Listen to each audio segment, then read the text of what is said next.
CFB Suffield is the closest Canadian Forces base to Medicine Hat, so when most people think of it, they think military training. But joining the Canadian Forces isn't the only way to get work on the base. CFB Suffield is the leading lab for robotics in Canada, and defense scientist Jack Collier is an expert on unmanned ground vehicles.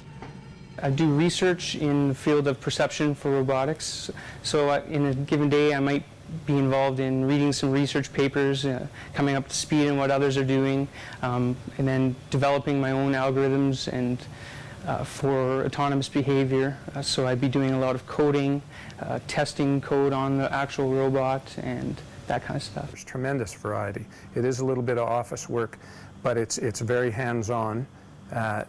We're in the field doing trials with systems and equipment and a team of guys.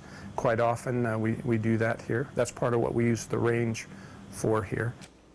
Jack essentially gives the robots brains. He builds them to interpret ground information gathered by lasers mounted on the vehicles. And while the end product can do amazing things, it takes a lot of computer work and a lot of tries to get to the finished product. You have to have a lot of patience because with a lot of these things, it's very small baby steps to produce. You don't just expect a robot to start working in one day. It takes a lot of patience and perseverance to see it through to the end. It's not really ready for prime time yet. You'll notice in the videotape that the vehicle kind of behaves a little bit erratically. It sort of stops and starts a little bit, and that's why we need guys like Jack. That technology sort of drives like a 14-year-old would drive when they're just new to cars and stuff.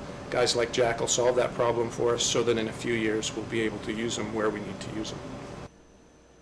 Jack is used to being patient for results. It took him a lot of time and schooling to build a career in science, and it started in high school.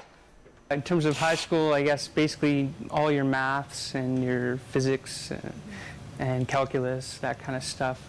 I took a undergrad in electronic systems engineering at the University of Regina, and I'm currently taking a master's in robotics at the University of Calgary in mechanical engineering.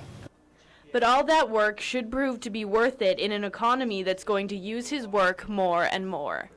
We take a look at some of the numbers and they're just staggering where they think this industry is going to be in the next 10, 15, 20 years. And you need so many different people to make that happen.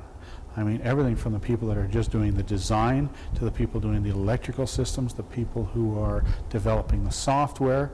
This is a research vehicle for technology that might one day be used in the unmanned vehicles for the Canadian Forces. This one has a steering wheel and a seat because it was built from an existing vehicle. But the focus of Jack's research is to keep military personnel out of the dirty, dull, and dangerous jobs, helping to decrease the potential for human error and maximize the force's manpower.